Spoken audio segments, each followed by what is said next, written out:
আজকে আমরা আলু গাঠি আর ডালের বড়া দিয়ে একটা রেসিপি করতে চলেছি। এখানে আলু আর গাঠি একটু ডুম করে কেটে নিয়েছি, কেটে ভালো করে ধুয়ে পরিষ্কার করে জল ঝরিয়ে নিয়েছি। এখানে নিয়েছি আদা, রসুন, লঙ্কা আর দুটো টমেটো। মটর ডালটাকে আমি মটর ডালের মধ্যে 3-4টে লঙ্কা দিয়ে আমি ভালো করে মিক্সিতে পেস্ট করে নিয়েছি। তার আগে মটর ডালটা আমি সারা রাত্রি ভিজিয়ে রেখেছিলাম, বা আপনারা 1-2 ঘন্টা গরম জলে ভিজিয়ে রাখতে পারেন, অসুবিধা নেই।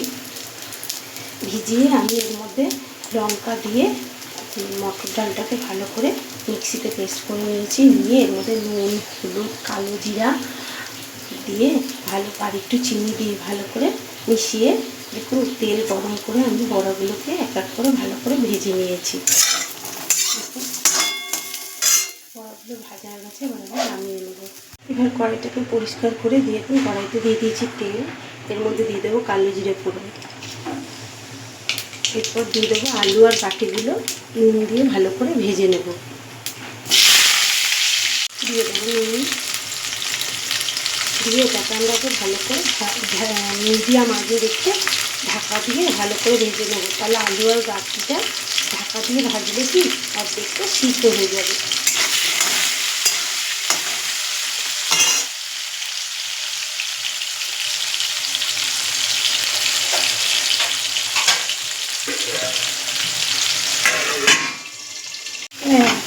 এক মিনিট বা 2 মিনিট পর দেখুন আমার আলু আর বাটিটা ভালো করে ভাজা হয়ে গেছে।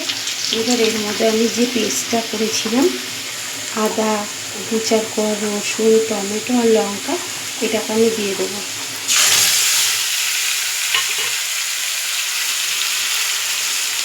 দিয়ে দেবো জিরের গুঁড়ো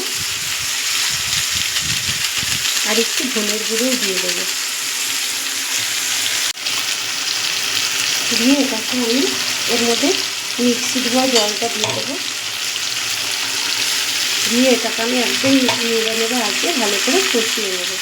দিয়ে দেবো অল্প একটু নুন। মশলাটা আমার কষে এসছে, এবার আমি দিয়ে দেবো নুন।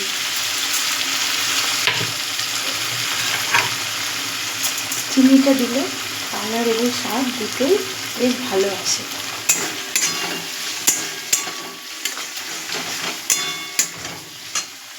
প্রায় 1-2 মিনিটের মতো নাড়াচাড়া দেওয়ার পর দেখুন আমার মশলা থেকে ভালো মতন তেল ছাড়তে শুরু করেছে। এদিকে গাঠি আর আলুটাও কতটা সিদ্ধ হয়ে গেছে। এবার আমি দিয়ে দেবো পরিমাণ মতন জল। জলটা একটু বেশিই দেবো, কারণ বড়াতে প্রচুর জল টেনে নেয়।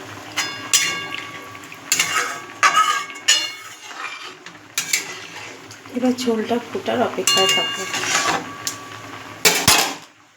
আমার ঝোল ফুটে গেছে। যদি মনে করেন যে আলু সিদ্ধ হয়নি, তাহলে ঢাকা দিয়ে আগুনটা একদম নেবা আগুনে একটুখানি ঝোলটা ফুটিয়ে নেবেন, তাহলে ভেতরে আলুটা সিদ্ধ না হলে সিদ্ধ হয়ে যাবে আলু গাঠিটা। কিন্তু আমার যেহেতু ছোটো ছোটো করে আলু গাঠি কেটেছি, তাই ভাজা এবং কষানোর মধ্যে দেখুন আমার কতটা আলু গাঠি সব সিদ্ধ হয়ে গেছে। এবার আমি বড়াগুলো এর মধ্যে দিয়ে দেবো। দিয়ে বেশিক্ষণ আমি রাখবো না, কারণ বড়াগুলো ভেঙে যাওয়ার ভয় আছে।